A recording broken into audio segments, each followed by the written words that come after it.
Okay, welcome everybody. Tonight is our monthly ASCA Board of Directors meeting. Today is January 19th of 2023. Directors present is Liz Bisquette, Susan Byrne, Denise Krillman, Carol Gherkin, Gina Larson, Ann McCabe, Donna Sims, Jan Wiesen, and myself, Rick Gann. First on the agenda is last month's email business. I would entertain a motion to accept that. This is Denise. I'll make a motion to accept the email ratification from last month. I'll second that. This is Jan. Okay, so we have a motion by Denise and a second by Jan to approve last month's email business. Any discussion? Okay, hearing none, I'll call for a vote. All in favor? Aye. Aye. Opposed? Any abstentions? Okay, that motion passes. Next, we'll go to the systems liaison report. Gina? Okay, the new portal was launched on January 12th, even though not all the workflows and functionalities have been completed. Excuse me.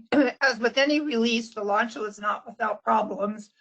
The inventive and ASCA teams have spent the last week working on these problems. One of the problems was with SendGrid blocking emails, namely to AT&T and SBC Global. SendGrid was notified and these emails are now going through.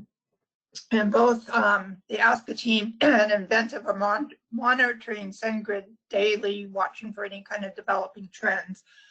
Another problem was with the SMS verifications to Europe.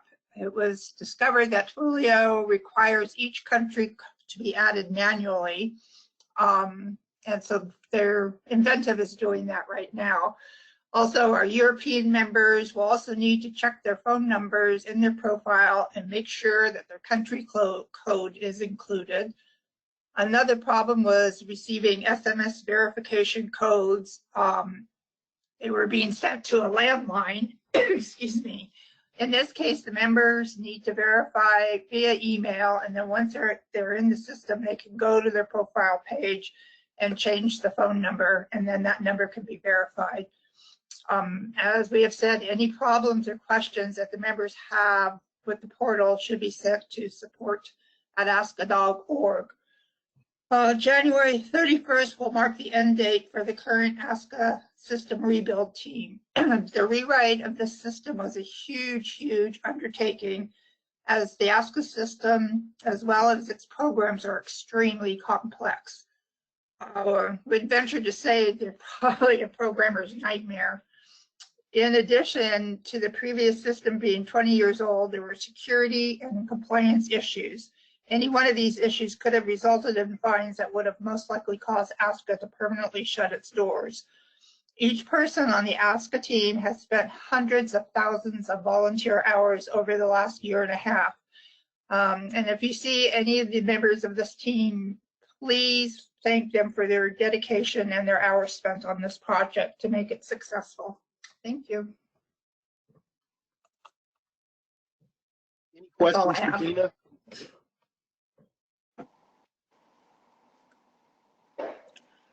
I don't have a question, but I just wanted to commend the team, and that it's been a long road, and that their work has enabled ASCA to now be able to have its computer system that will work into the future, and it was a huge undertaking, and I'm sure they didn't know what they were getting into when they volunteered, but they saw it through. And so I just wanted to thank them all. Thank you. I'll let them know. We have a meeting every morning, so I will let them know tomorrow morning.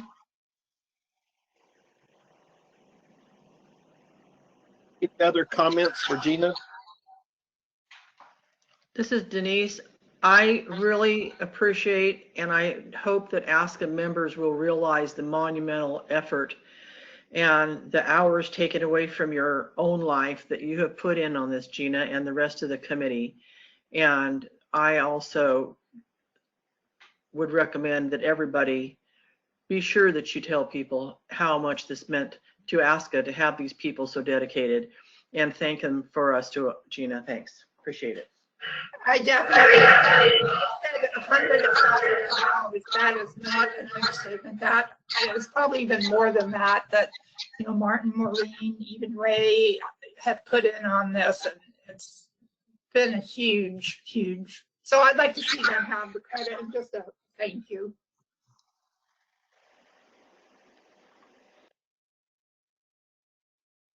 Any other comments? I would really like to thank the team as well and ask the membership that we're putting together a new team and to come and get involved so that we can have professionals from the field like we've had for the last year and a half. And there was just a multitude of people that worked on this, meetings and time and proofing. And thank you very much, Gina, for spearheading it. And hopefully we have people that'll come forward and help for the going forward. Thank you.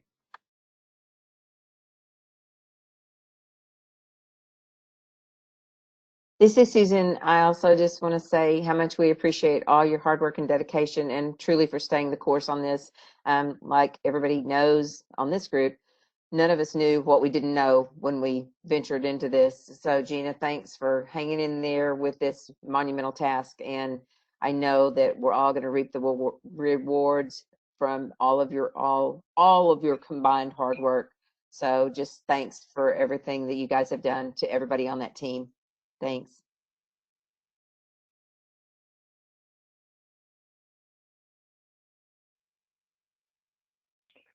This is Carol. I would like to also thank everyone. And I think that this is going to be the beginning of the future system, and that going forward, because of all the hard work that everybody put in, Gina and Martin and Ray and the whole team, is that we'll be able to do things without so much effort. Going forward, it's going to be a lot easier for people. And if there's anybody out there that has expertise and could be part of going forward, that would be awesome. Thank you. This is Liz. I'll keep it short. Thank you to the team. And I hope that the membership realizes that the members of this ASCA team that did all this work basically had no lives for months. So thank you.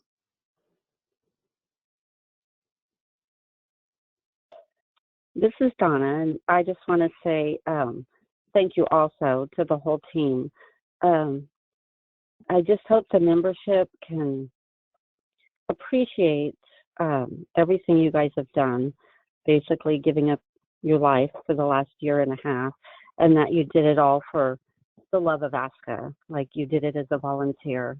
And I just truly thank you, and I just hope the membership can appreciate that, and will let everybody know how much they appreciate everything you guys have done for all of us. Thank you. I think everybody has spoken except for me, and I would just kind of piggyback on what everybody else has said. Thank you to the ASCA team. I know it's hurtful when criticism kind of hits home and they target the ASCA team for the problems we've had.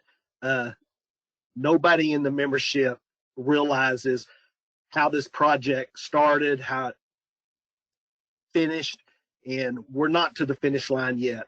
But I understand how hurtful it can be to hear some of the comments. You guys have done a tremendous job sticking with the task, moving forward, and we're not there yet. And so we need everyone's help. The membership, you know, we've asked for financial support. We have gotten it. And all I can say is thank you, thank you, thank you. But we're not there yet.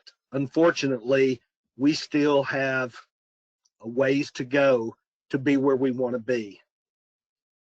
So please think about it.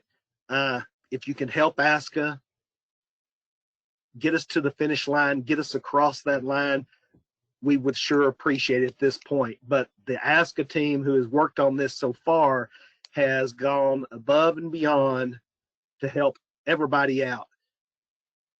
They're not doing it for themselves, they're doing it for ASCA.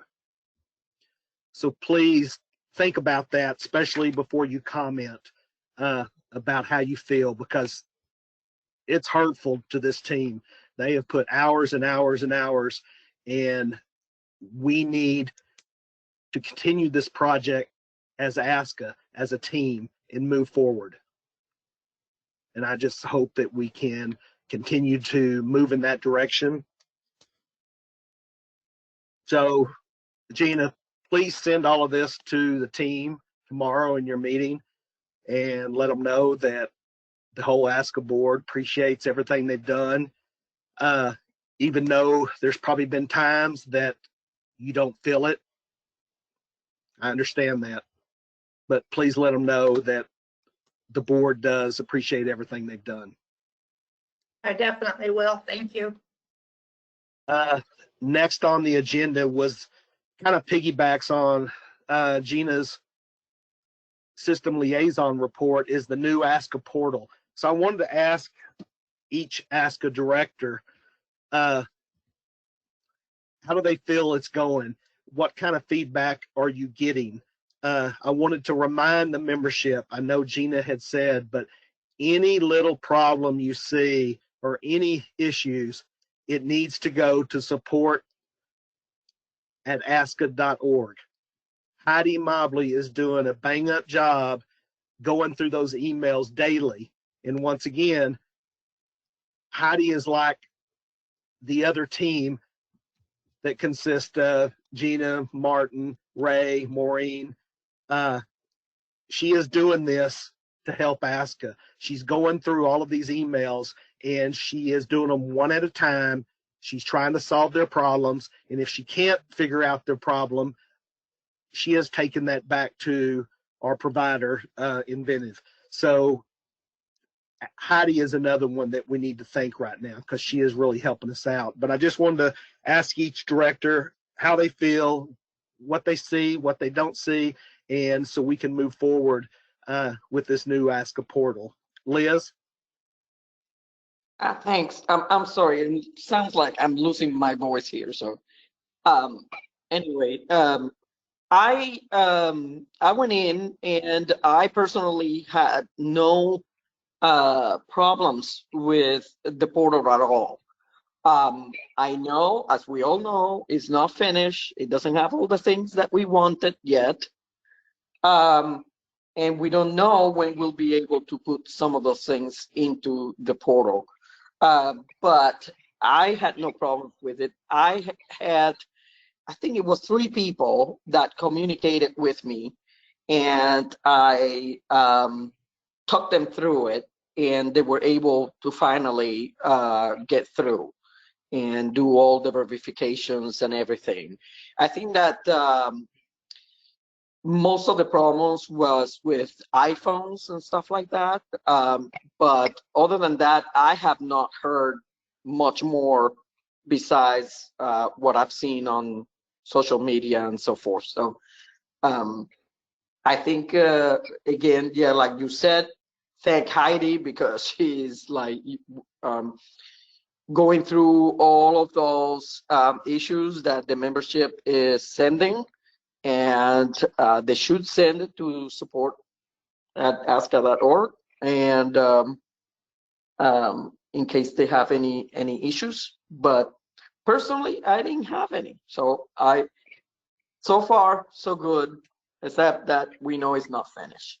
That's it. Thank you, Liz. Susan? So I actually ended up with 2 accounts, and I kept getting the verification codes repeatedly sent to me. but with Maureen's help, we actually, she reached out to me via phone and we managed to get me all squared away. And I did log in on my iPad, so maybe it's not all Apple products that are giving us an issue with the login. But after we got me squared away, I'm good to go. I haven't had anyone contact me regarding having difficulty logging in or anything like that. So I think I was, hopefully I'm in the majority there that did not have any issues logging in. Thank you, Susan. Denise? I didn't have any problems logging in on, I think it was my phone, but on my computer, it reduced it to a little skinny line down the middle. And for some reason, it said that my email address had been changed. And so I somehow think it has crossed over to Stan's instead of mine. But whoever I was talking to, it could have been Susan, said to wait 24 hours and do it again. And so I'm going to try and sign back in this evening and see how that works again. But the other side just came right up and there they were, and I didn't see anything wrong. So I'll try it again tonight. Thank you. Thanks, Denise. Carol? So I was super excited because I did do it from my computer, not from my phone, because I lived on the iPhone 2 era, but which tells you that I live under a rock as far as computers. But I was super excited because I went on there, I followed the directions, I logged on, I got in, and I know it doesn't have everything done yet that we wanted to have, but I had no problem getting on, and I was super excited about it because I'm kind of like, man, if I can get on. I did have a couple people talk to me about it. Several of them did not have any problems. I had a couple people that had problems with iPhone, but they went back and did it like 24 hours later, and they were able to do it. So that's all the feedback that I've gotten.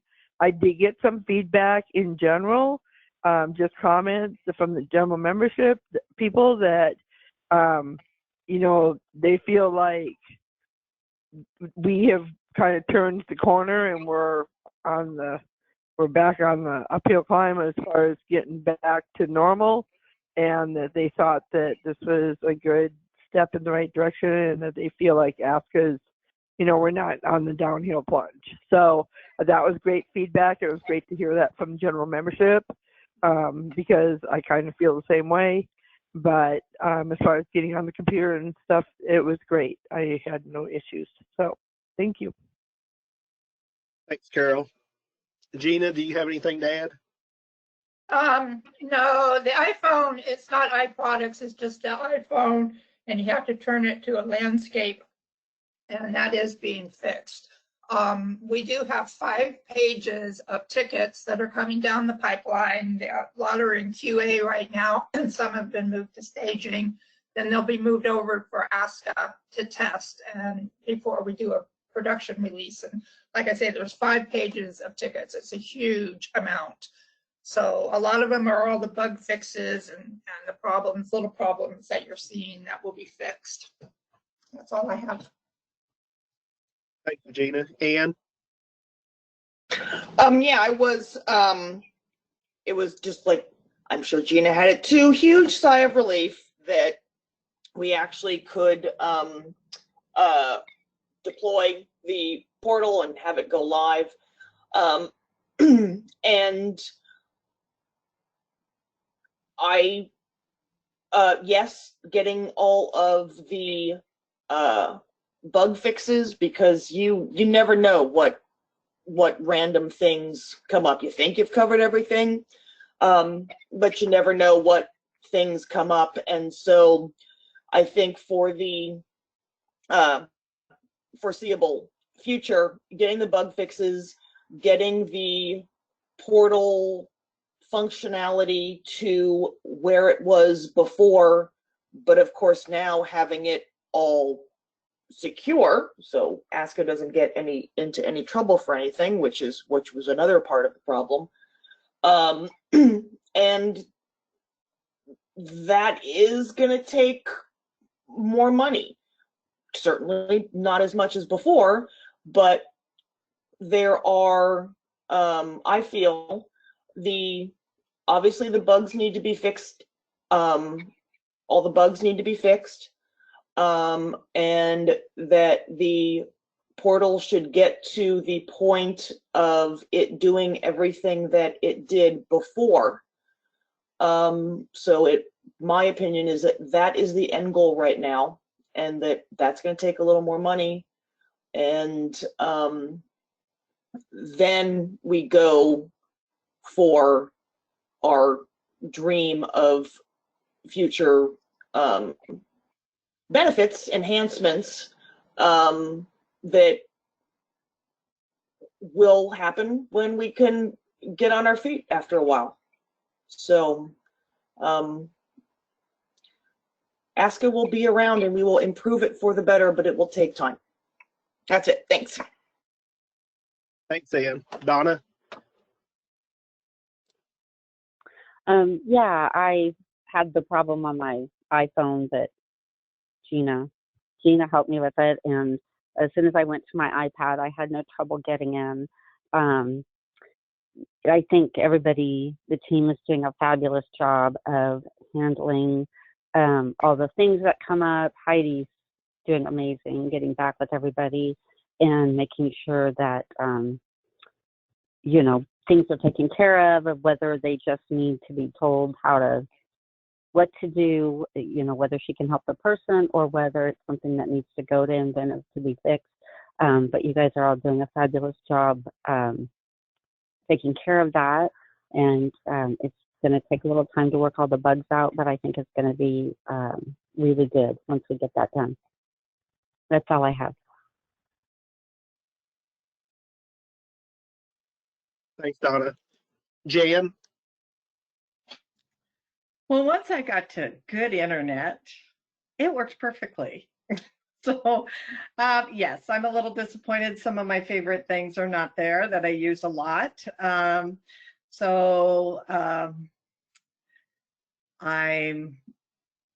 happy that the product is out there, and every time you get something new, you have to figure out how to work and go through things and how to use it. And I'm sure it'll all get easier as things go along.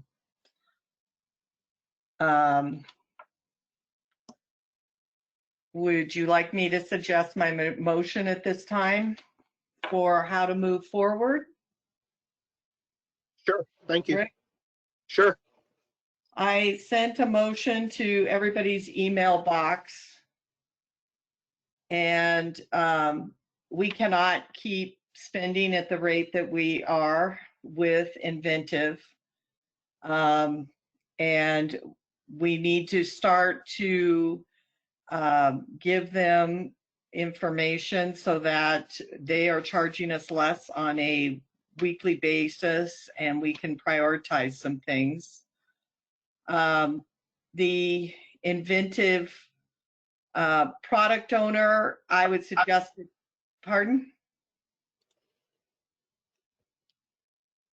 Was there a question? I don't think so, Jan. Oh, sorry, I thought I heard something.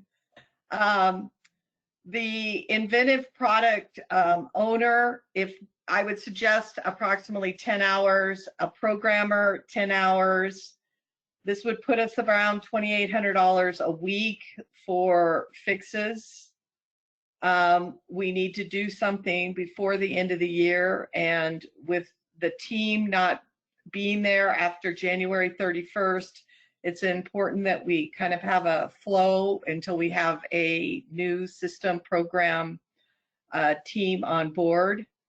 So I was considering this 20 hours, and so I would like to make a motion, and I believe Donna seconded it at one point, I believe.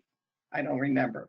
I move that effective as of January 28th, 23, ASCA limits Inventive to 20 hours a week for continued work on the ASCA's new portal to the following: Inventive product owner 10 hours, Inventive programmer 10 hours.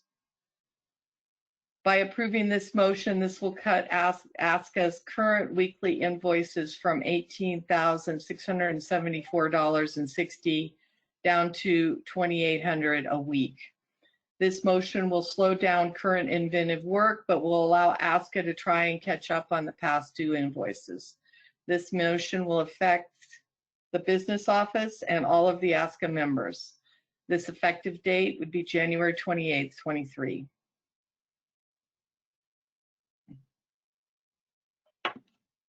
Thank you, Jan. I guess I'll go, this is a pretty big topic, and I'll go around and let everybody have their say. Liz, do you have a comment on this motion?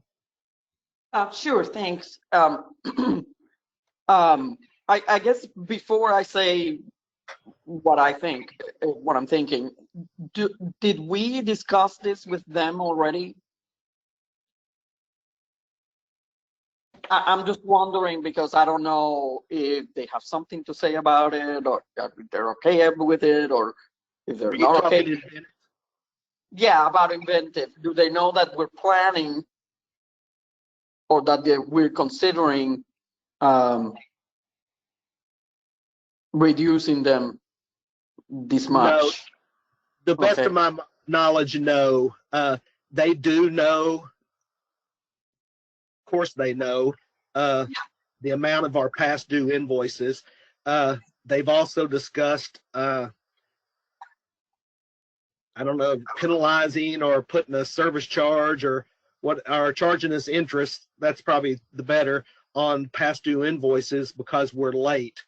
So I think that they would be expecting something like this. Okay. Yeah, I was just wondering. I mean, I'm okay with reducing them, at least temporarily, until we get out of this situation that we're in. Like, you know, the membership has been gracious enough to send all that money, and we have paid Inventive. We have just give them to Inventive, basically most of it, and we're still getting more. So it is difficult to continue that, and I understand it. I just wonder, because I don't know exactly how they work, I'm just wondering if giving an exact hour limit like that will be advisable or not. I guess that's my only concern. But I do think that, yes, we should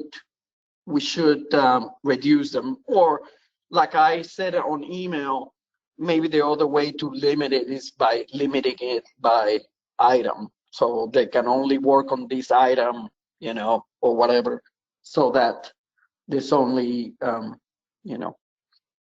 So I don't know. I'm okay. I understand that we need to do something. So that's all I got.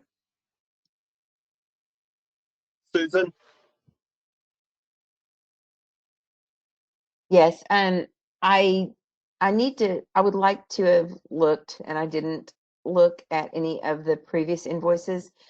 Is a split 50-50 on the number of hours the correct way to do the limit, or is one of those individuals, would the programmer not need more time than the product owner, or is it better to maybe not say person X gets only 10 hours and person Y only gets 10 hours, that the combined number of hours utilized during a week for this project is limited to 20? That's my only question there. And yes, I know that they must be Inventive, must be thinking that something has to be coming down the pike due to the quantity and total amount of our past due invoices with them, and they are aware of our financial situation, but we've got to be able to get this under control. I just am concerned if we are so specific in the motion to limit it to 10 hours for the product owner and 10 hours for the programmer. Gina, you might be able to go ahead and answer that for me. Thank you. I can, but I'll wait till my turn. Yeah, thank you, Gina. Denise? I thoroughly agree that we've got to put a stop to these giant weekly expenditures. And I agree. I really don't know enough about computers to know whether I agree or not with how it's done, but I do agree with the concept that we've got to limit what they do on a weekly basis as far as finances go. And maybe they're the ones that should tell us, well, okay, if you want us to spend, for Jan's example, $2,800 a week doing bug fixes and stuff, then, the programmer maybe spends this much time, and then the rest of the team does this much time, and that's how much money we can get out of it. So I'm not sure how to go about the motion, but I think that the dollar amount to be spent is something that we should put back to inventive and say, okay, how do they best utilize it? Anyway, but I do agree it's got to stop until we can catch up and then go forward. Thank you. Thank you, Denise. Carol? Yes, I also agree. I feel a couple of things, and I am not from the IT world, but we definitely have to stop the bleeding, so to speak. It's crazy to me that for some of the things, like the bug fixes, like typographical errors, if they type it in and it's wrong, they charge us for it. Like, really? To me, I guess I expect a little better customer service than that. Everybody's like, well, that's how it is in the IT world. Well, I guess if that's how it is, that's how it is. But personally, coming old school, I'm kind of like, whatever happened to customer service? Like, they're and I really do feel like we're kind of getting blood dry on this thing. They've got to be expecting the fact that we're going to have to reduce this so that we can get caught up on it. It's been awesome, our response with the GoFundMe and donations, and we need more. And we're not done yet. We're not in the black, and we still owe them quite a bit of money, and we're still working on raising that money. But we can't continue to have these massive invoices on a weekly basis. And it is live, it is working. I know there's a lot of things, bug fixes, but I think we can just keep chipping away at them. We don't need to fix them all the first week or whatever. And it seems like it's an ongoing thing. So I definitely think we need to put a cap on that, and I'm totally in favor of it. Thank you. Thank you, Carol. Gina? I had a problem getting my speaker to work. First of all, I think this motion needs to be tabled until, I guess it's Rick that does the negotiations with Inventive now, but until you talk to Inventive about this. One thing is they use agile methodology, and so they plan sprints. It's not like you can just go through a ticket and pick a ticket here and pick a ticket there. So I definitely think you need to talk to them before they do any more sprint planning. And as far as errors and bug fixes, that has nothing to do with customer service. Who's to say who made the spelling error? Did we give it to them that way, or did they do it? It's just a fix is a fix, and you get charged for it. As far as Susan brought up a really good point, and I was going to bring that up. Instead of dividing the time, we get billed at a blended rate of $140 an hour. So if you wanted to limit it to 20 hours a week and not per, engineer or project manager or, your QA person, because you have a QA person that goes through all this also, which is going to have to take it into account time-wise also. So, I would say if you're going to limit it, then do it a total X amount of hours and don't say per such and such position. But anyway, my suggestion is to table the motion until you talk to Inventive. That's all I have. Okay, thank you, Gina. Ann? I'm glad that I got to speak after Gina, because I did have some questions. And from what Gina said and from what Susan brought up. So I do think that, first of all, agree with that we're going to have to downshift, and that's absolutely true at the end of January when the team that has been working on it is done. And so at that point, the board will be working directly in contact with Inventive, probably through Ray, because he's the point person at the office. And so I agree with what Gina said, that before we make this motion and make this decision, we need to at least let Inventive know so they can ramp down and prepare for that in February, and that the time needs to be a total hours, because Inventive will know best on who needs to work on what, and that I don't think we should dictate that.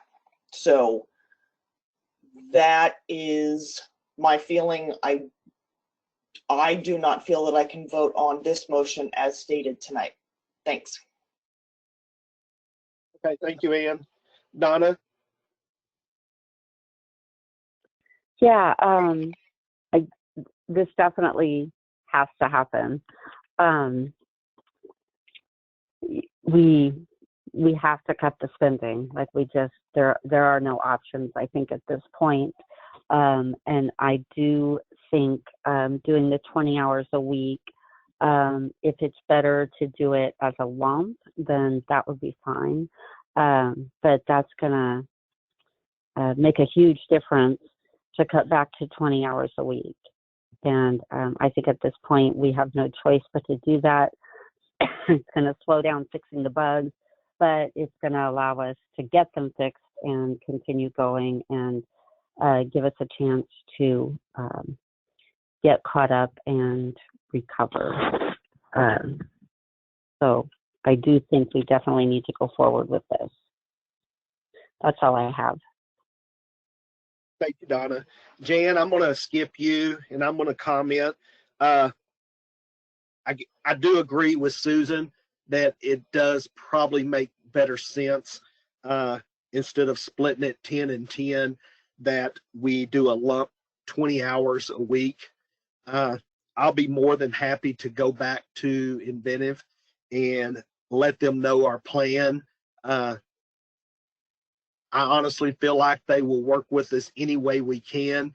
They want to get their money. So by continuing down the path we are, it just keeps compounding the problem. So I'll be happy to go with them, but I do think probably a 20-hour max, however they see it, be it a programmer, a project manager, a project owner, or what it might be, that we cap it at 20 hours, approximately 20 hours plus or minus, however their project works for them. But I'll be happy to do that. Jan, I'll throw it back to you and see if you would be okay with tabling this motion till after I talk to Inventive, and we would probably need to throw this back out to the board as an emergency motion due to the fact that the ASCA team is finishing their work on this project at the end of this month, and I would like to stop this $18,000 to $20,000 a week, bills that we're receiving at the end of the month. So, Jan, I'll throw it back to you. I wanted to, another ASCA team member was the one that mentioned separating the hours. So that was how I came up with that into the different divisions. I'd be happy to change it to the 20 hours. I believe that it is our job. We are the customer, and we need to take our power back and take control of the amount of money that's being spent. We need to get them to start giving us quotes and giving us information so we can keep moving forward.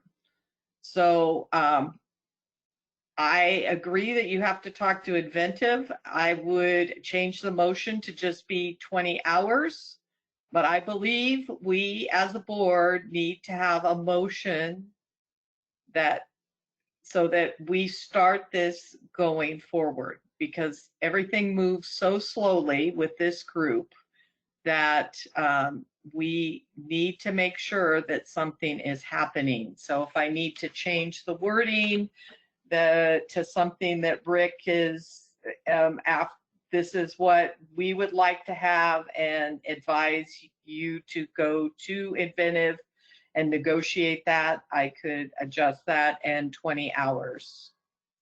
If Callie could help with that motion. If anybody's interested in seconding it, or we can table it. This is Carol. I'd just like to say one other thing. When we go to Inventive and talk to them and relay to them that, you know, we need to scale this back, I mean, I'm envisioning, as we've been going through this, they've been talking about having all these people on this team, that when we scale it back, I mean, they're not going to keep all of our people, whoever those are, on our team. Gina might be able to help with this. That, like, how are they going to support us going forward on a limited budget, so to speak? And I think that's something when you talk to Inventive, that we need to have an answer to that. Like, how are they going to continue to support us as we go forward in a limited capacity? So just something to think about. I do support the motion, however you want to word it, but I'm totally in favor of it, and I'd be happy to second it. But I do think we need to, when you talk to Inventive and address this, that's something we need an answer to, is how are they going to continue to support the products that they've sold us, since we are the customer. This is directed just to the portal, so that wouldn't affect office and general support. It's listed as the portal. And thank you. This is Liz. You know, like I said, I'm in favor of doing this, and the 20 hours kind of sounds good to me. I am a little weary about doing it right now without talking to them first, because we don't know exactly what they're doing. And it's also a good business practice, I think, to if Rick goes to them and says, look, we're planning to reduce to 20 hours per week. How is this? Tell me how you would do this so that I can go back to the board and let them know, and we can go ahead and make this effective. Because I just, you know, I agree that we have to do it, but at the same time, it's like, I think there are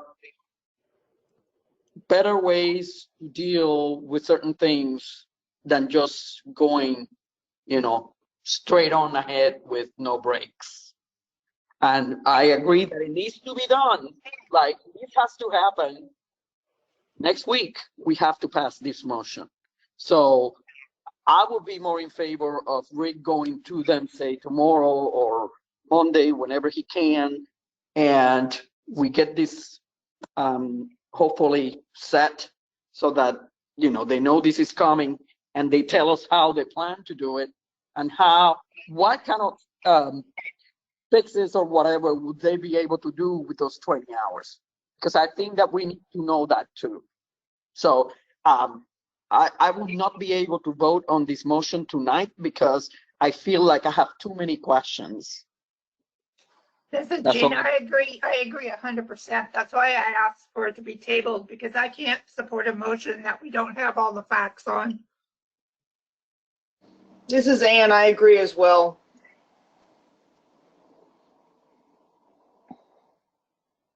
And I'm okay with tabling it. It does need to be handled in an emergency motion though, the first of next week to meet this timetable. That's fine.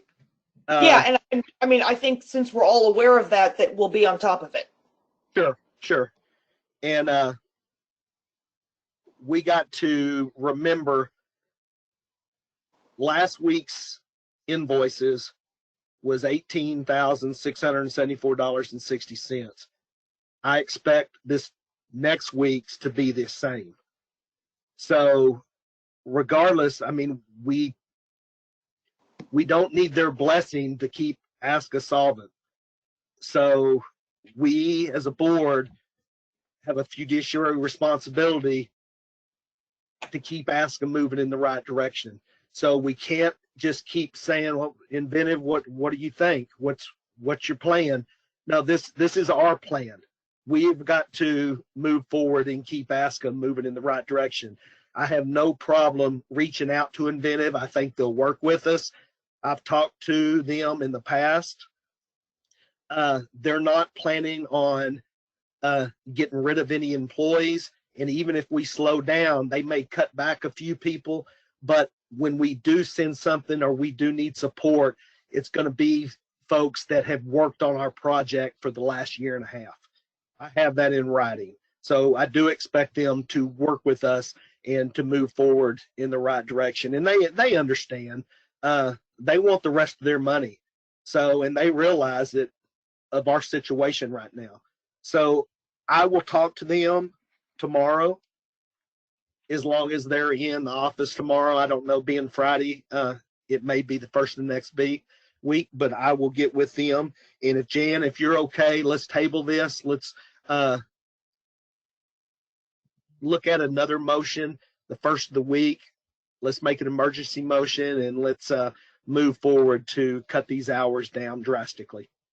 If it's done on Monday, but it concerns me how many people are giving Inventive the control instead of us as a board. We need to say how much we can be spending at this point. And so we're not giving Inventive control. We're just asking for information. It's not giving them any control. I had two directors said they didn't say it that way. So when that comes across that way, it's very concerning that it needs to be our direction in this. So I agree that we can table it till Monday, and I will, after you've spoken to them, you let me know, and I will do another emergency motion. Yes, this is Liz. I could care less about Inventive's blessing. All I want to know is how they're going to do it. Okay, so if we say we're going to be able to do 20 hours per week for an indefinite amount of time until we get caught up, until we get everything, I want to know how you guys are going to do it so that I can present this to the board and we can also inform the membership of how this is going to be done. Exactly. Because the way that they're going to do it is going to affect how the bug fixes get done and all of that. And I think that the membership needs to know that. That's my point. Okay. Right. So, and yeah, I agree with both what Gina and Liz have said, that all of us have absolutely, if I may speak for you and correct me if I'm wrong, no problem with, yes, this needs to be limited. Yes, we need to cut down. But this motion right now, the way it is written, is not sufficient. There needs to be more details, less details. Yes, they say like the spirit of the law and the letter of the law. The spirit of this motion, yes. The letter of this motion, no. So that is why I feel this motion needs to be tabled.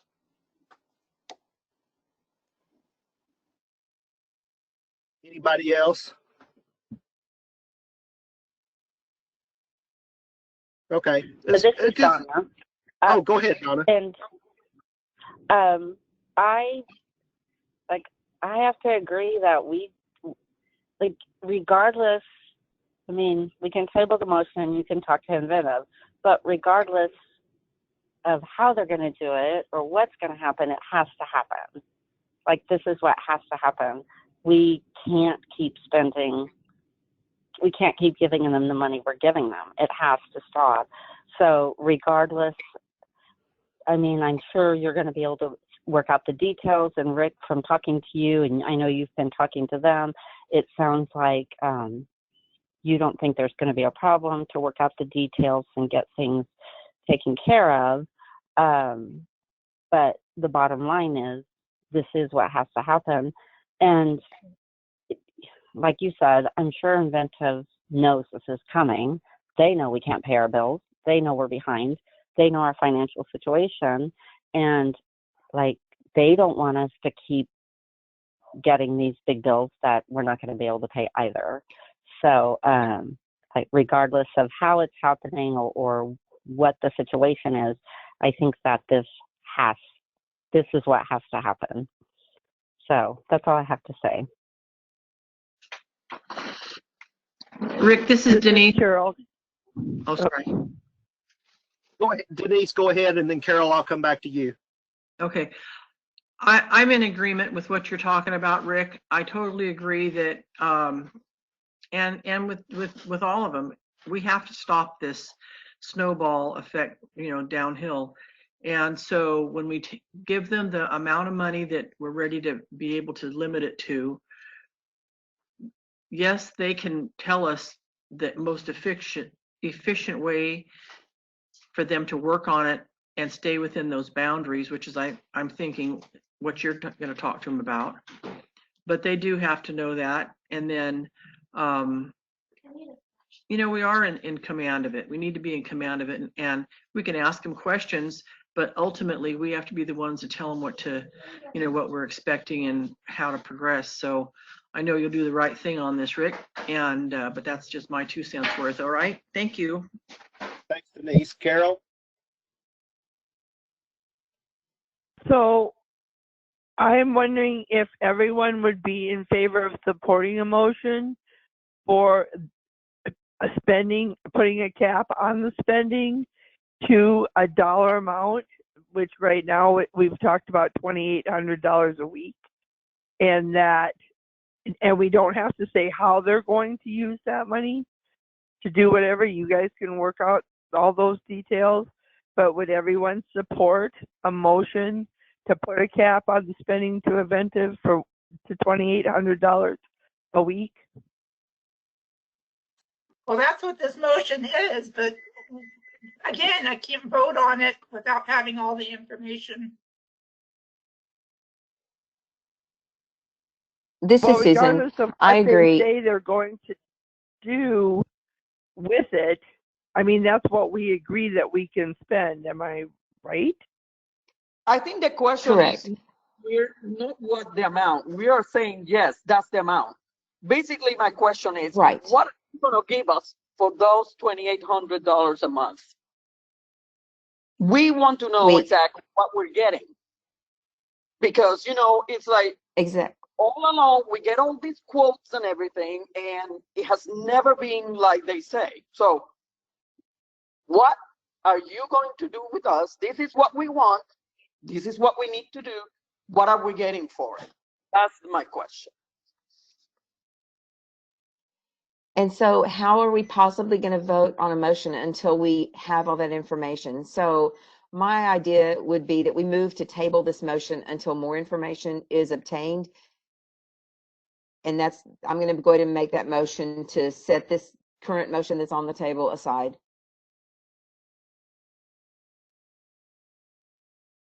I'll second. This is Gina.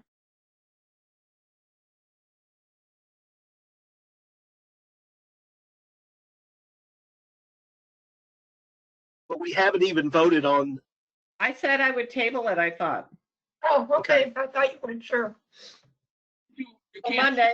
do a motion to table it. So the president has to, Yeah, because I was thinking if we, we can't entertain a second motion unless we've voted on the first motion. And the first motion has been tabled by Jan. So I would just like to conclude, I get what you guys, where you're coming from. You want to know what are they going to do for that $2,800 a week? They're going to do the exact thing they're doing now. They're going to continue to work on tickets until they've run out of time for that week, and then they'll pick back up the next week. But I will get that from them. But once again, that's for us to tell them, not for them to tell us. We have got to show the membership, regardless of what they say, we're going to move this organization. We're going to cut costs, and we're going to start taking care of our finances better than we have done. Now, I've said in the past, this project was not a need, not a want, it was a need. And I totally believe that because we were in a bad situation. But now we have a program, and we cannot just expect and allow this to keep moving in the same direction until we get information from Inventive that makes us feel right. If we keep asking that, it may be another month, it may be another 6 weeks, and then we're another $100,000 into this. And I think this is where Jan's trying to say we've got to put a stop to this, and we got to do it now, regardless of what they tell us. I don't know what difference is it gonna make. We've got to put a stop to it. Exactly, So- Rick. But part of it, as I explained, was they do sprint planning, and they can't just go through and pick tickets. That's why I No, want you and to I follow. understand. And I understand that, Gina, and I'm going to talk with them and ask them if we put a $2,800 cap, are they able to work around that and get their answer? And I'll report that back to the board. But I think that we've got to be able to cap them, and then they've got to work around a way to work on our project weekly for that amount of money. I don't know how, that's up to them, but we're only going to be able to pay them that amount per week. I agree, Rick. I think that you should just tell them, this is what we're doing. So you tell us so that we can give information of what are you going to do for that? How is that going to work? But this is what we're doing. Yeah. And I will get on that first thing in the morning.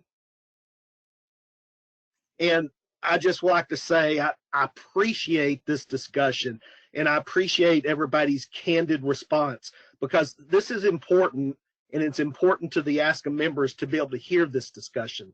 And they need to realize this board does have ASCA in our best interest. And I appreciate the candid responses and everybody being honest. And we're going to move forward, but we're going to move forward quickly. At least that's my goal. Any other comments on this subject? If not, we'll move on to the 2023 Nationals premium changes. Donna, this is yours. Yeah. So after the premium was sent to Cynthia to be published, I guess last week, Laura got had a lot of problems. 2 judges that backed out, 2 photographers that backed out. So, and Kala has those changes here in the drop down, and they're highlighted. And then also she wants to take out, so she replaced the judges, replaced the photographers, and she also wants to take out where to find local RV parks, just because we did not fill all of our RV spaces last year. So we would like to fill all of our RV spaces and not have people staying off site. So I'd like to make a motion to accept the changes to the 2023 premium as sent by Laura Gibson. I'll second that, Denise.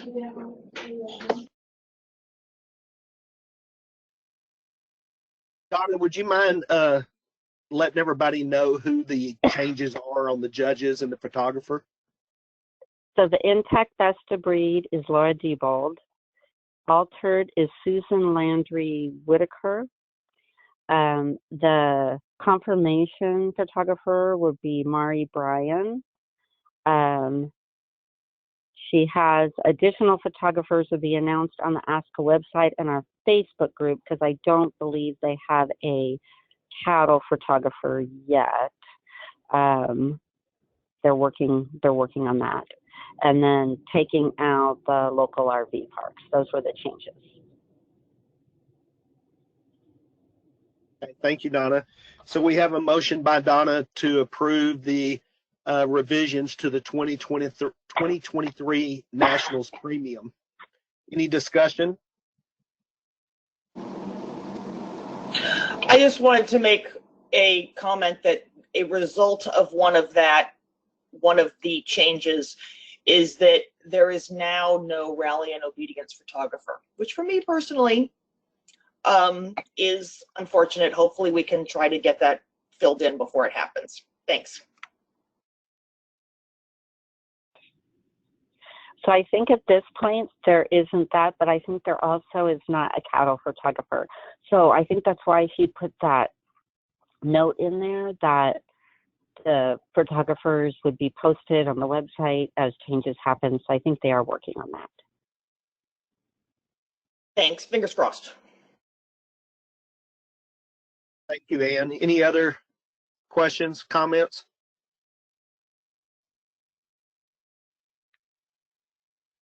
Okay, hearing none, I'll call for a vote. All in favor? Aye. Aye. Aye. Any opposed? Any abstentions? Okay, motion passes. Next on the agenda is PayPal. And I put this on the list because I really would like the board to discuss this a little bit further. I don't know how many times that I've heard from our European members that they need a way to send ASCA money besides a credit card or calling the office with a credit card. They don't have checks. And I feel like we need to provide them a service where they can send us money. I know Jan was kind of looking into this, and I was hoping that she might have a little bit more information. If not, we may have to table this to another time, but I want the board to start really thinking about this because I feel it's important that we service our European members to help those guys out, because they want to help us, but we've got to help them have an avenue that they can send us money. Jan? Well, I did do some research. One of the comments is PayPal's not as secure. So that's one of the issues, although the person I was talking to and myself haven't had any issues. We would have to set up a new account because the current PayPal is definitely a nationals account. So it would need to be a separate account. The probably easiest streamline would be if the office just invoiced out of PayPal, which is an easy process, and sends them an invoice and they pay on that. The office, I don't know how much they've used it, so maybe it's just a learning curve.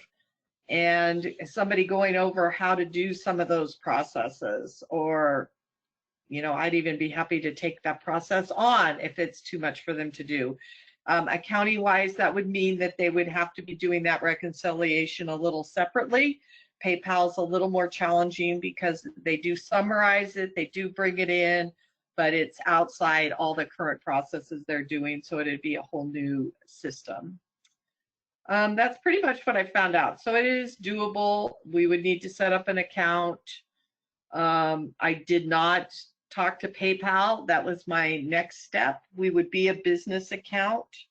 There was some questions. I know some of the, sorry, Gina, if it's the wrong word, there are tickets and notations about PayPal in Advantage literature.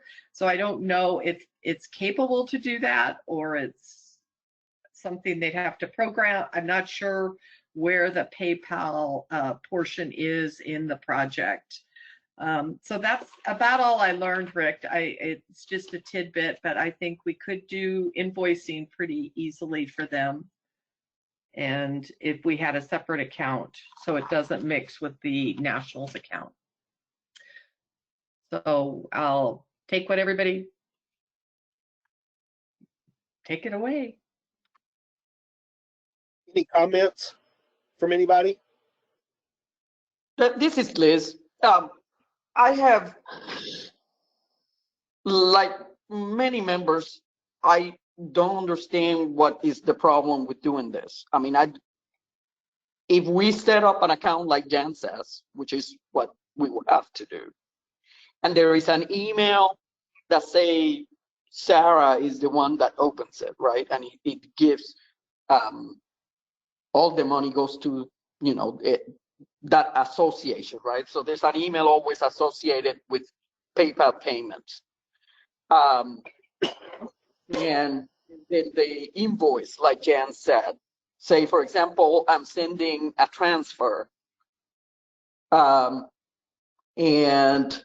I sent the paperwork in, and then the office sends me an invoice for the $15, $20, whatever it is.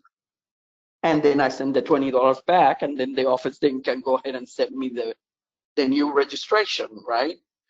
I just don't think that this is, yes, they will have to look at everything that's coming in, take that summary and reconciliate it a little, you know, separate, and then put it back into our report somehow. But I think that we have more to gain than to lose by adding PayPal, because it'll make it easier for not just for the Europeans, but European members, but for anybody that prefers to do it that way. So I just think it's something that we really need to find out exactly what's the process that needs to be happening in the office and just get it done. That's my feeling about it. Thanks. Thanks, Liz. Any other comments? Rick, this is Susan.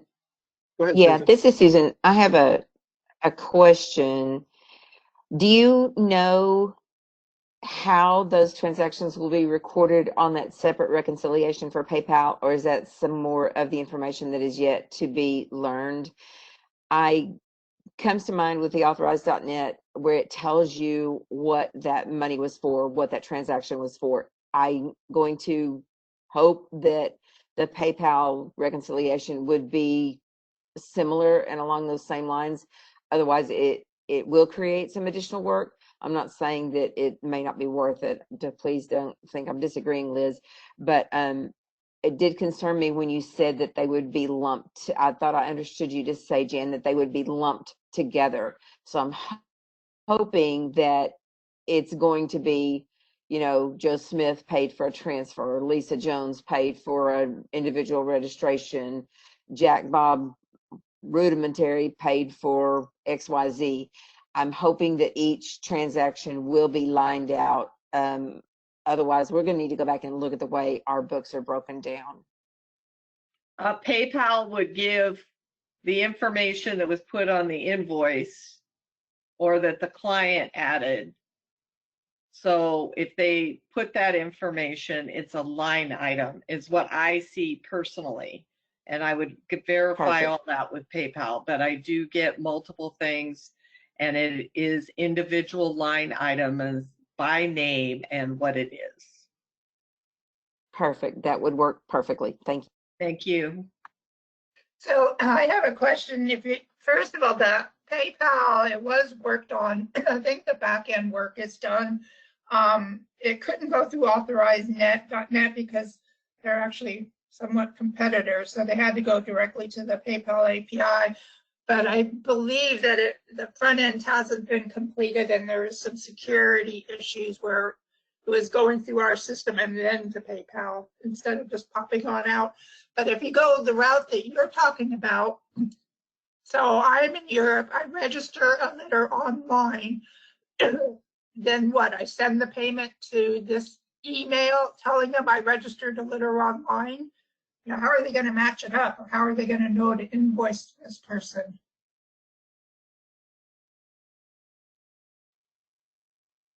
Well, right now they can't finish it, right? They have to pay, so they have to do it by paper, I guess.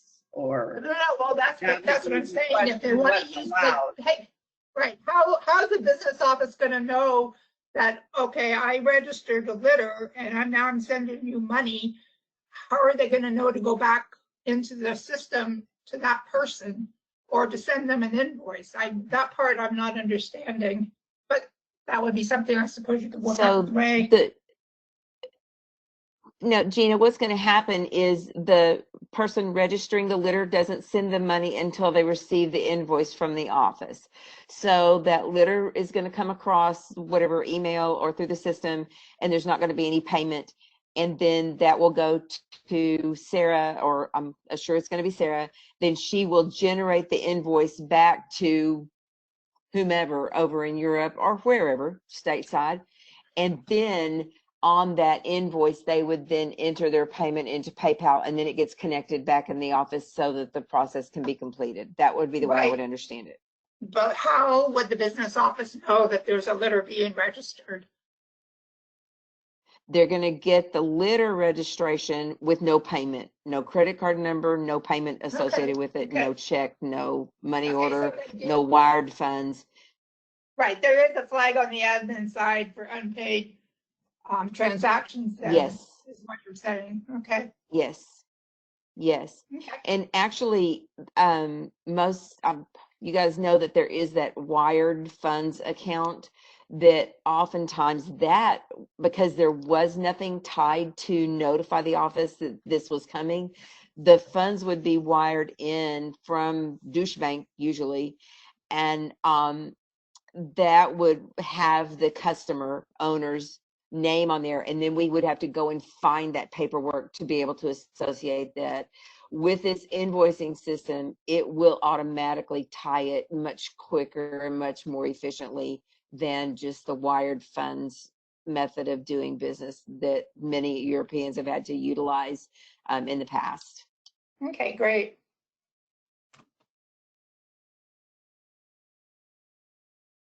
Other comments? Sounds like there's still some things to work out, but I really think this can be done. We just got to figure out, ask all the questions and get some answers.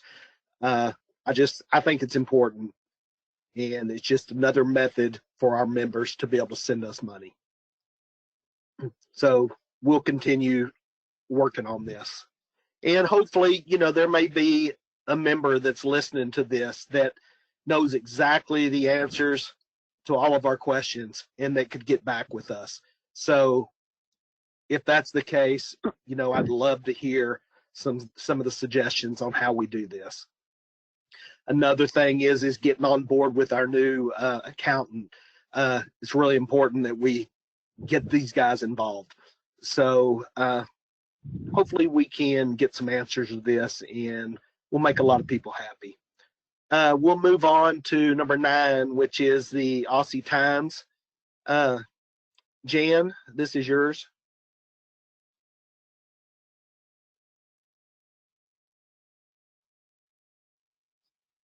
Jan, are you on mute? Yes, I am on mute, talking to myself. Yes, to go along with the slowing things down and with the spending is the Aussie Times being published. There is a motion in the Dropbox.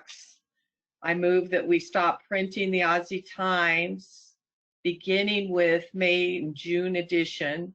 This will be reviewed at each spring meeting.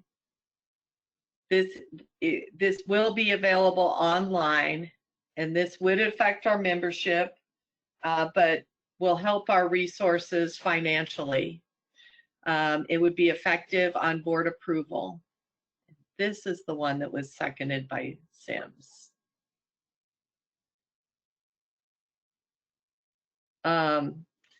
Mainly, this is just to decrease the cost of the printing portion. Is the largest printing mailing portion of the Aussie Times. Is a considerable amount of funds at this point in time. And I know that the last time that we stopped this, it was quite an outcry. So we wanted to make sure that the members knew which one it was going to be and would know that information ahead of time. I think that's all I have. Thanks. Okay, I'd like to go around with everybody on this. Liz, what's your comment on this? Just so that the membership knows what we're talking about here in terms of expenses. The printing alone of the Aussie Times last year was almost 67,000. The mail preparation was 11,000, and then the postage was 25,000 and a half. So we're talking pretty much about over $100,000, almost at $100,000 that goes into it. And really, the income that we get is really not that much. So I just want to make sure that the members who are listening to this know why it is that we are thinking about this and considering doing this. It's not, out of we just want to do it. It's just a big, big expense. And we can always revisit it at some time in the future, the board can. But I think for now, I think that it is advisable to go online, starting with the May issue. That's how I feel about it. Thanks. Thank you, Liz. Susan? Okay, so I would like to have the motion edited to say in the May, June of 2023, so that it's very clear as to what time frame that we are actually going to do this. And Liz, I did exactly the same thing. So I ran the figures. The total cost of mailing the Aussie Times is $103,626.69 with all the prep and everything in there. And we need to just remember that the actual cost of the editor will remain the same. That will not change because it will need to be a print ready version to be able to get put online. One consideration, and it's not enough for us to continue. There's $15,300 in Aussie Times ads monies received. But even if perchance, we would forego that and we take that difference of the 103,000 less that 15, would still going to save $88,326.69 if we had zero monies in income from Aussie Times ads to be placed online. I don't know that we will see a tremendous decrease in those ad funds, but it is something to consider. But the total expenditures in 2022 for the Aussie Times, excluding the editor, was 103,626.69, and that's a significant amount of funds that we can utilize toward the computer system that we actually need to go toward the computer system going forward. That's all I have. Thank you. Thank you, Susan. Denise? I would agree with this. I know that we also talked about having actually 2 printed copies a year that would depict the Nationals results and pictures. And I forget the other, was a year-end type thing. Anyway, I think looking at this technologically, there are a lot of people that do everything. They don't read books anymore. They read their iPads, and I just think that hopefully it would not make a huge difference to a lot of the membership. The amount of money that is spent on it each year is certainly significant, and the savings would be huge. So looking at our financial situation right now, I would definitely agree to remove the printing of the Aussie Times issues in May, starting with the May-June issue, and review it then at the spring board meeting, and have that on an annual basis going forward. Thank you. Thanks, Denise. Carol? So I agree. I personally am one of those people that I do read my paper magazine, but the cost is significant. I realize I'm probably a minority, and that a lot of people do want to see it online and would prefer to see it online. And I think that it's totally accessible to everyone if they do want to see it. So in light of it's, it's a significant amount of money. And right now, during our current financial straits, I think it would be a wise thing to do. I would definitely keep it in for review, and I would hope that the membership would understand why we're doing this, and that I know we've had some feedback from people that were in favor of it just because they would prefer to see it online anyway, and not have to try to figure out what to do with all the issues of Aussie Times that get mailed to them. So I am in favor of this. Thank you. Thank you, Carol. Gina? I have nothing further to add. I get all my publications online. The only one I get paper is Aussie Times, so I'm in favor of the motion. Thank you, Gina. Ann?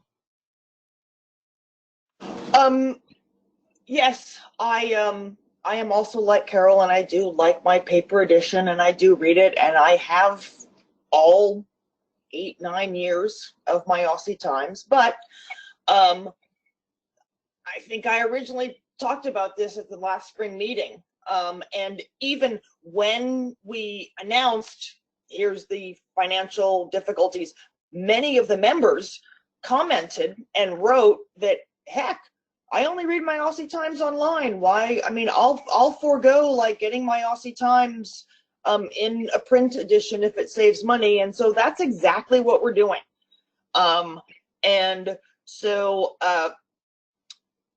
yes, in favor of the motion going online, starting with the May-June 2023 edition. I do feel, and obviously this is a year away, that possibly that we do look at that there's a print Nationals edition, which is the March-April one, which the deadline just passed. So to possibly have 1 or 2 actually published a year. So obviously I'm in favor of this motion. But, and this is something that I may bring up in the next month, because it is going to be exclusively online, that I do feel we should adjust the ad rates. There was a whole thing that in terms of the Aussie news and like online ad rates, and there was something about that like a year and a half ago or 2 years ago in terms of adjusting the ad rates. So because it's different. Yeah, sure, I don't know, some people, more people may look at it online if it's only online, but that is something I do want to investigate, and that is something I do want to bring up, because I really do feel that the ad rates need to be adjusted if it's going to be exclusively online. It's different. I support the motion. I support we should go online. It'll save us a ton of money. The members suggested it. The members wanted it. The members said, listen, I'll do this. I only want to look at it online. But I think that is something that I want to look at after this is passed, if it is passed. Thanks. Thanks, Ann. Donna? Yes, I am 100% in favor of this. It's a huge amount of money. It's one of our biggest expenses, and with our current financial situation, it's a way that we can cut costs, cut expenses in a big way. So I 100% support it.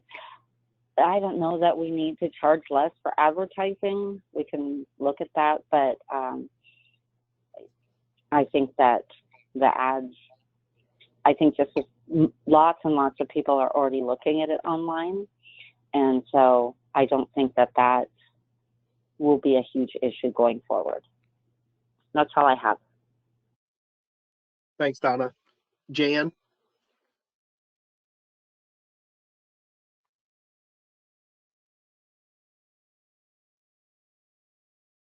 Jan? Sorry, I lost my mic. I think I said everything. Thank you to Liz and Susan for doing the numbers. I worked on the numbers on the other things and didn't have them in front of me and was going to do it for this talk, but it is one of our largest expenses that beside the computer project. And we need to go forward until we have some finances sitting in our savings and coffers, and then we can bring the Aussie Times back if the membership wants it back. I'm not in favor of increasing the subscriptions. They're not subscriptions, the advertising. I don't know when the last time they've been changed. It would be interesting to see, but they're much lower than many other magazines that I've advertised in. And I think it's still an opportunity to showcase your dog, and people are looking at it and advertise and give information. So that's about all I have. Thank you. Thank you, Jan. I guess I agree with just about everything everybody said. This is a huge expense for us right now that we're not able to swallow. I just think this is a step. The membership has asked for a business plan. This is part of our plan, is moving forward with the Aussie Times going online. So I'm all for it. And if everybody's ready, we'll go ahead and vote on that motion. We have a motion by Jan, and I believe you said Donna seconded that, Jan? Yes. Yes, I did. And it, Okay. we added the 2023, if you look at it, calendar. Yeah, for the Aussie Times, starting with the May-June 2023 edition, to move to online. I don't know, how did you have it worded, Calla? Can you read that?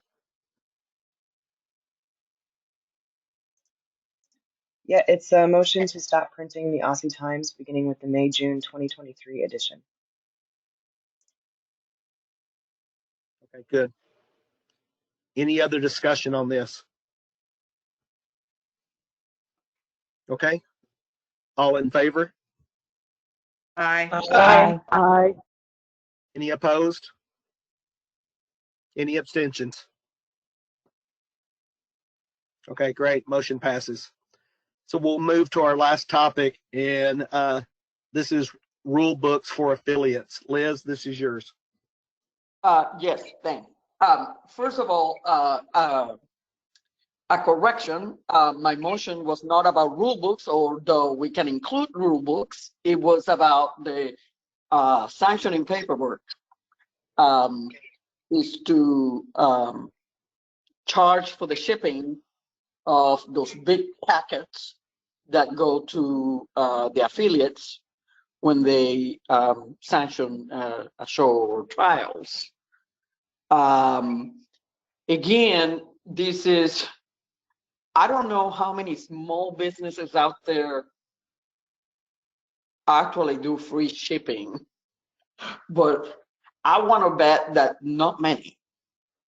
We're not Amazon. We can't, I just don't think that we can continue in this path of doing everything for free. And again, for the benefit of the membership, we have last year an expense for postage of over $49,000. And of course, we're not going to get rid of all of them, of all the postage, right? Because we still got certificates and so on.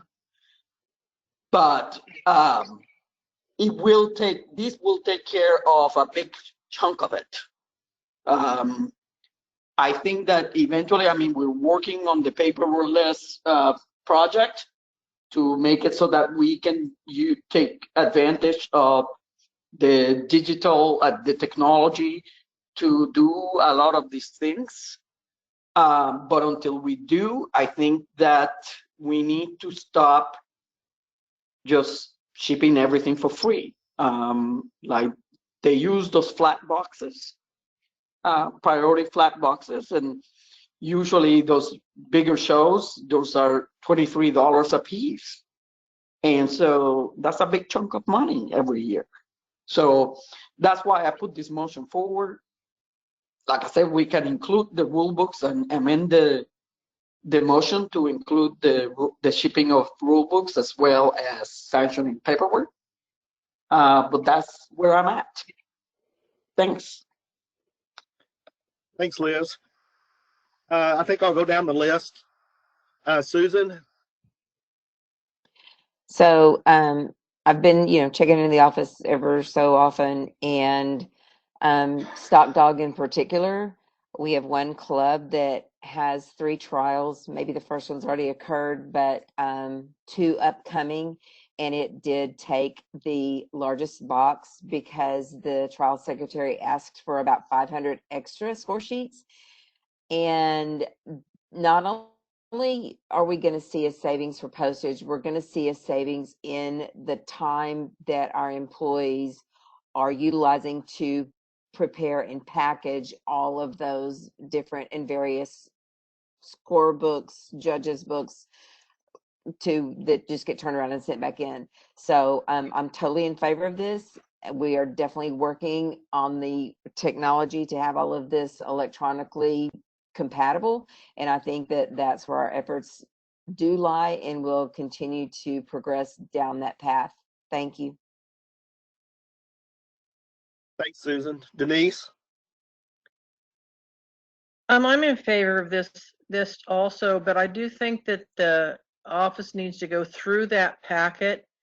And, we have a NSF list that comes, it's pages long, and that could be online. Some of the things could be online that need to be seen in a sanctioning request tab or something that does not need to be shipped to us every time.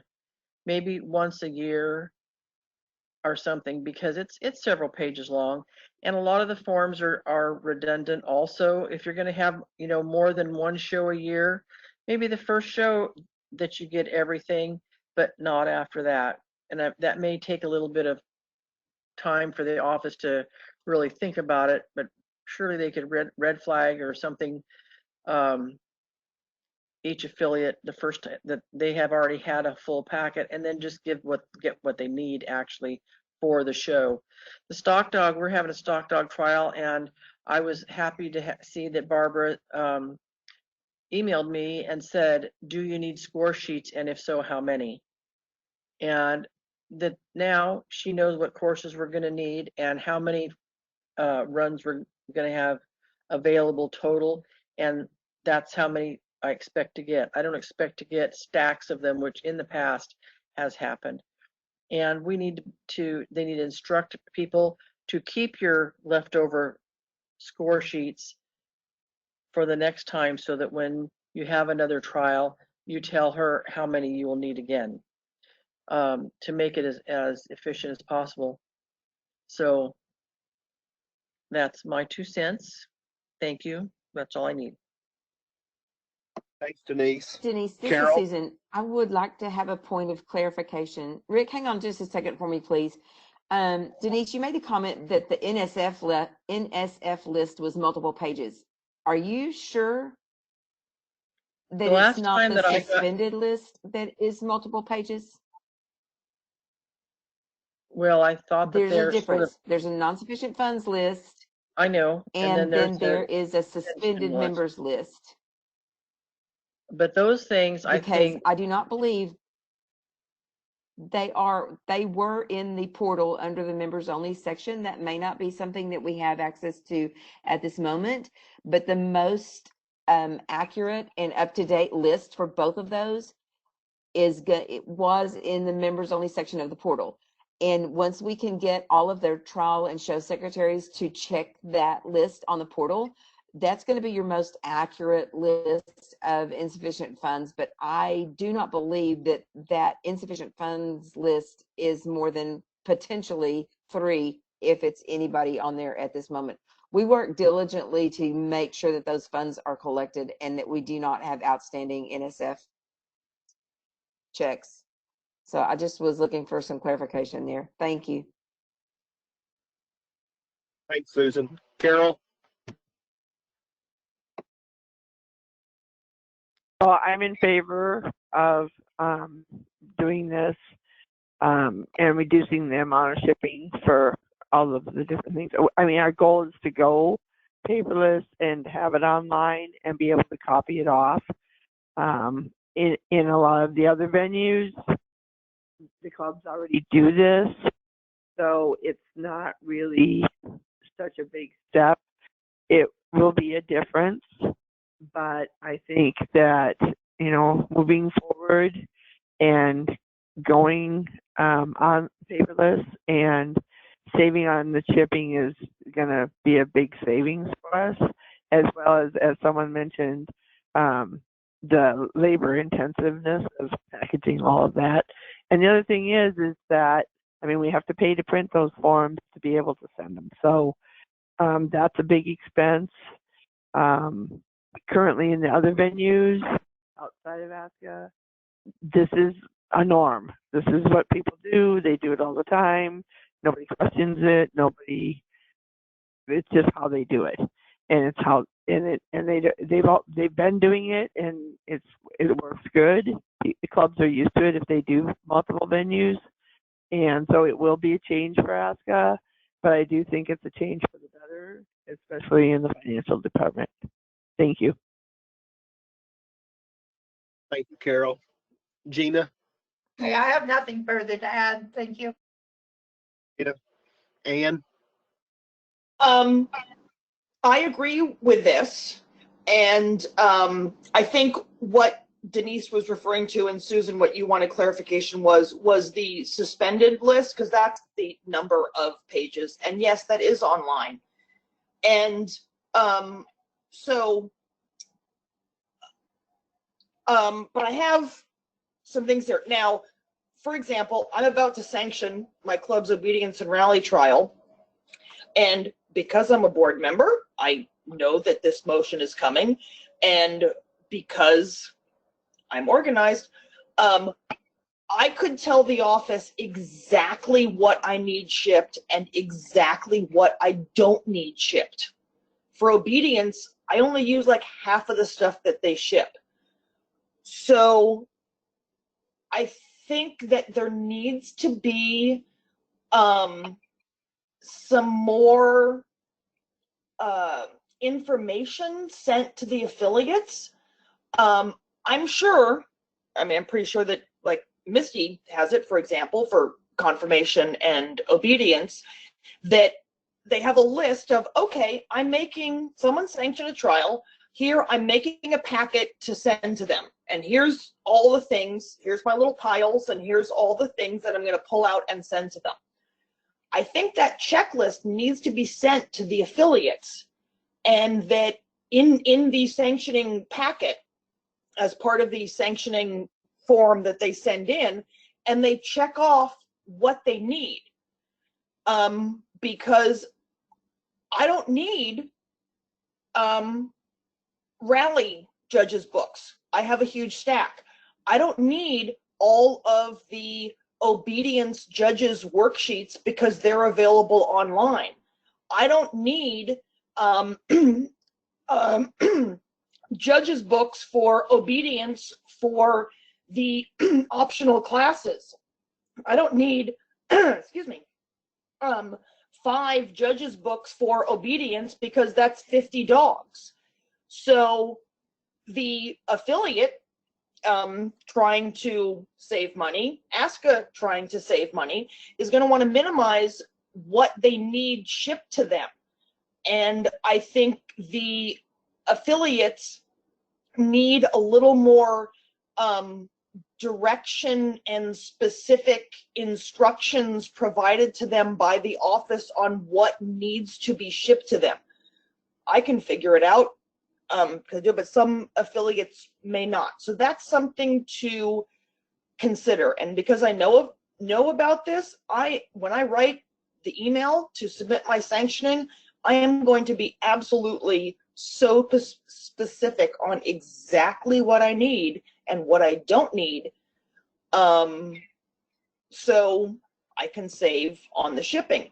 Another thing I'm a little concerned about is that, yes, I agree, and okay, and in the motion that the affiliates will be known, will be like charged, they'll be notified by the office, okay, here you go, here's your sanctioning, here's what you owe for shipping.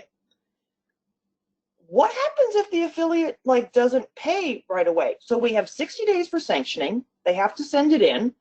We know they get a ton of sanctioning. The office works amazingly well and hard to get all of that in. But if there are any issues, and then when everything is finally all set and the office has, okay, here's what I'm sending you and here's what the shipping is, do they ship it? What if how long does it take for the affiliate to pay? Do they not take the results if they don't pay? Who keeps track of that? So that's a slight concern that I have, that in the motion that, okay, when they find out how much is shipping, that's what they tell the affiliate, but what's the follow-up? What's the process? Is that going to cause more work for the office to have to keep track of, okay, which affiliate has paid for the shipping of their sanctioning material? So these are all little things, and I'm also happy to help with a checklist for each program on what's online, so really what doesn't need to be shipped, and what's not. And I think something like that does need to be included on the website with the sanctioning paperwork, so that the club can pay the minimum for shipping, and that the office has to pay the minimum for shipping if there are things that don't need to be shipped. So I think that's it. I'm very familiar as a trial secretary with all of that, and so these are all just things that I thought of when I saw this. Thanks. Thanks, Ann. Donna?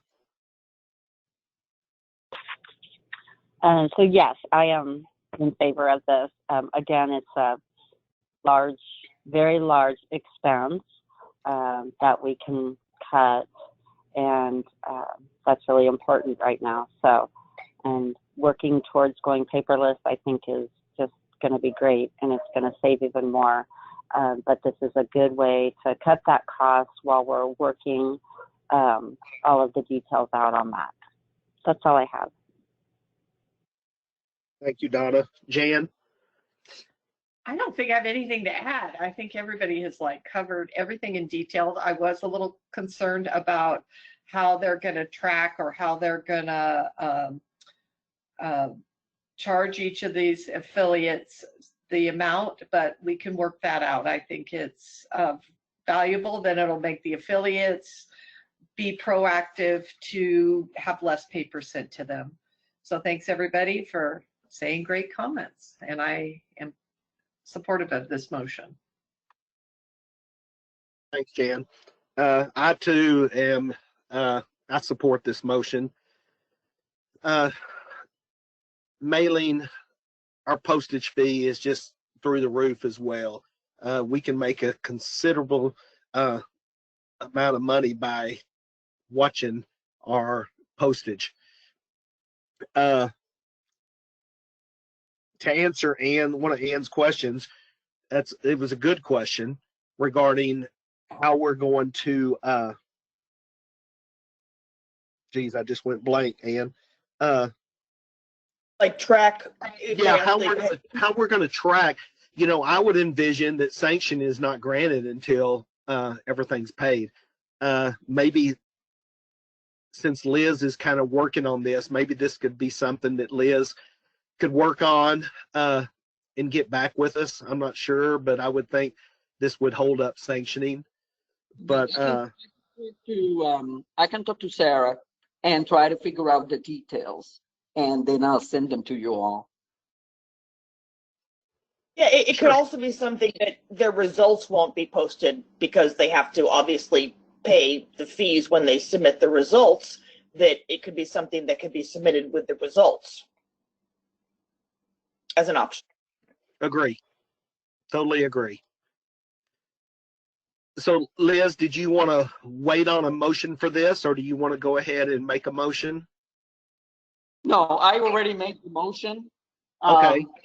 And so the question is whether we want to revise it because we didn't include rulebook shipping on this. I only included the sanctioning on the packets on this motion, but we can include the rule books as well,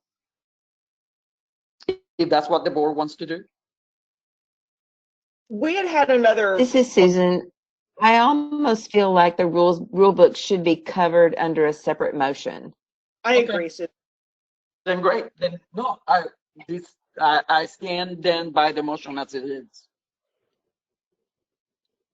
Okay, great. So we have a motion by Liz, and did you have a second on that motion? Yeah, you did, Rick. Oh, sorry, I don't have that part pulled up. So we have a motion by Liz, second by Rick, to start charging for all sanctioning paperwork sent out to affiliates. I'm sorry, quick question procedurally. Is the president allowed to second motions? Yes, he is. Okay, just checking. Thanks for your confidence, Ann. No, that's not what I meant I'm whatsoever. just I was talking because I know for certain things president can't do things, and I want this to pass, and so I want it to be straight. You're all good. The president can make motions. I mean, we usually don't because we leave that work to, when I was president, I left that work to the directors. But yeah, we can make motions as presidents. Whatever director is the president can make a motion, and I can also second. Right, it hadn't happened in my term, and so that's why I was asking. No opinions reflected at all. And Liz, just one other deal. I'm having problem getting to it. So Is there an effective date? Yes, I mean, it's effective next Wednesday, which will be the 25th. Is it? Let me make sure. 25th. So everything sent out from the office, any packets from the 25th out will be charged. That doesn't give the clubs any notice to help decrease their postage bill if they want to do that. We might make it a month, just so the membership knows about it ahead of time. Just my thoughts. Sure, we can give them more time if you want. I mean, that's easy enough to revise on the motion. So let me get the calendar out here. So we could make it maybe February 13 would be almost like a month from now. Would that give them enough? Or the 20th?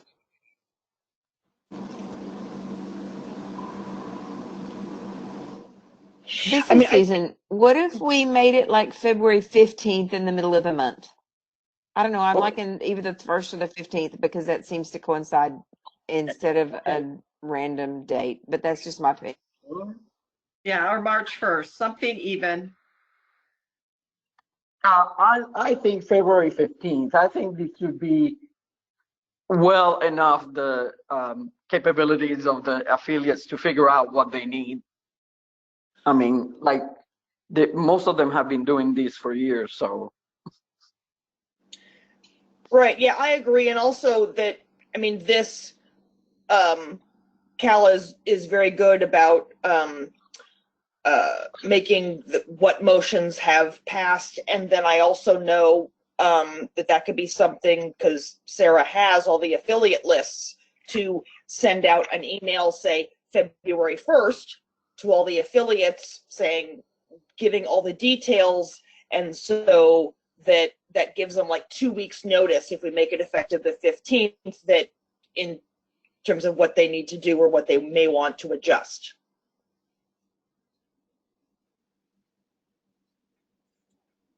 So yeah, I'm good with. Everybody good with the 15th? Yeah. I'm good with it. Carol. Yes. Yeah, it sounds good, as long as we make sure we get a blast out to all the affiliates, giving them a little bit of warning. I think between Heidi and Callows, we can do a good job of getting that out there. So we have a motion by Liz, second by Rick, to effectively start charging affiliates for sanctioning paperwork effective February 15th of 2023. Any other discussion? All in favor? Aye. Aye. Aye. Any opposed? Any abstentions?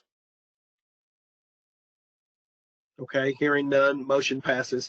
So that was the last of our call tonight, last action item. Thank you, everybody.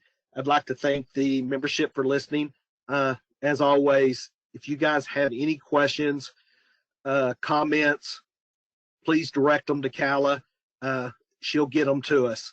And we'd love your feedback, but we are doing what the membership asked, and that is coming up with a business plan moving forward to get out of this hole and to make sure this our financial difficulties never happen again.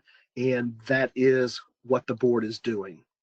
So once again, I thank everybody. Good night. And Whoa, we need a motion to adjourn.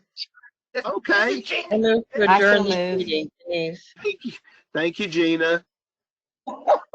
So we do have a motion to adjourn. So I appreciate everybody, and until next time, we'll be back in touch. Thank you. Thank you. Good night. Good night, everybody. Good night. Good night, everyone. Good night, everybody.